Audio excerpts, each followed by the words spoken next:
Okay, so I have sockets scattered everywhere. The drawer's full. I've got this fancy case of Torx sockets right here. Got some lug nut sockets up here. I got a wall full of sockets hanging here. And this ain't all of them. I have some just in boxes that I haven't even looked through. I don't know what I've got and don't have. But that's what we're going to try to fix, is get all these sockets put where I can find them. So what I done was ordered these foam cutouts from the old Amazon. And what you do is lay your tools up here, trace them out, and then cut them out with a razor blade.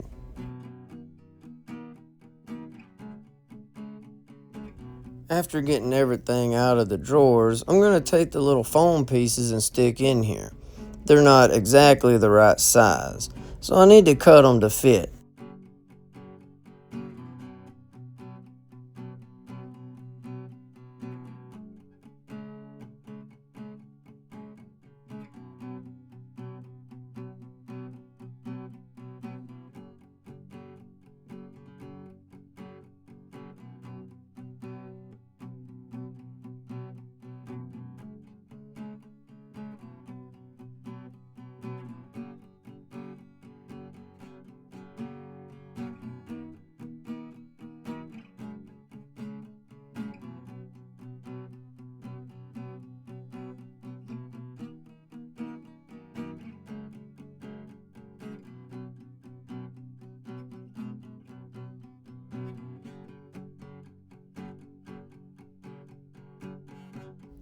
Now for a dry fit.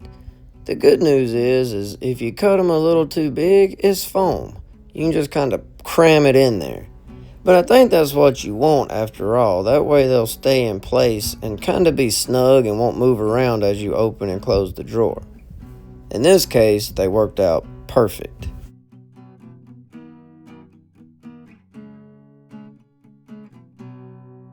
There is no doubt. I spent a very long time putting sockets up here, moving them around, trying to get them in order, figuring out which side I wanted to put them on, or would they look better over here or be more convenient over there.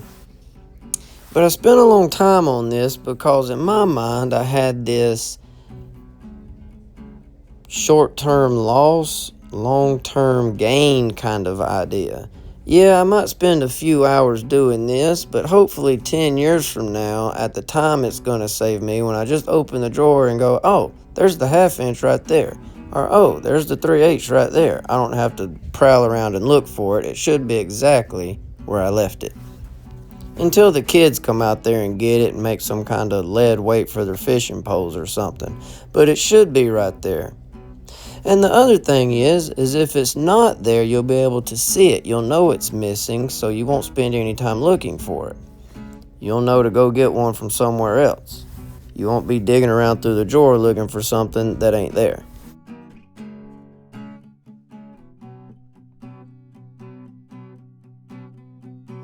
Now this part required a woman's touch. My wife can do this a lot nicer and neater than I can.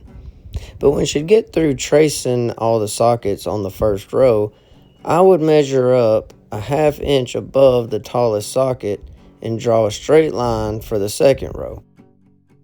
And of course, the silver Sharpie that we could see dried out and quit writing.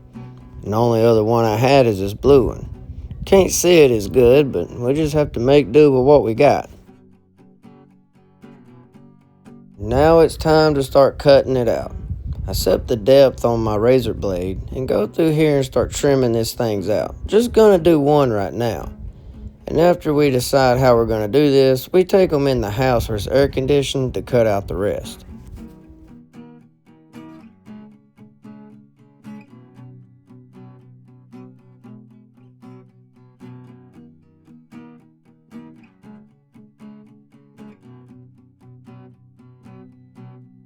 Alright, about 100 more to go and we'll have it. And you might be thinking, there's other options out there, why did I go with this one? Well, really it's because the drawers in my toolbox are not deep enough for the sockets to stand up in. I needed all the sockets to lay down. And I thought of several different things and looked at different things, and this just seemed to be the best setup for me.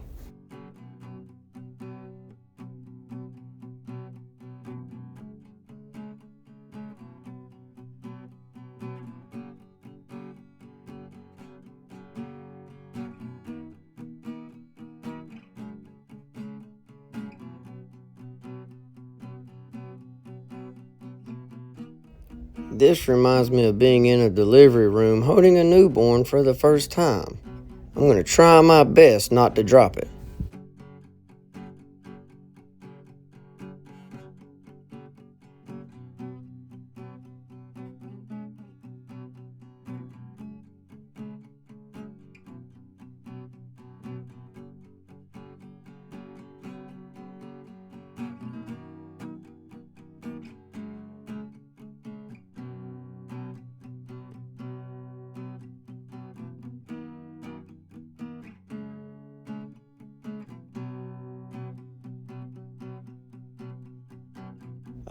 Those things slid in there nicely. And I'm glad that I left some room up there in the top so I can add some other stuff later.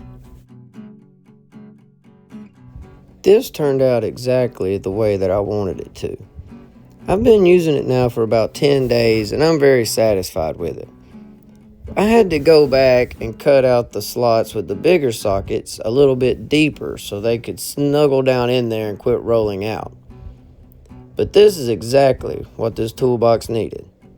But y'all, like always, thank you so very much for watching here at the house.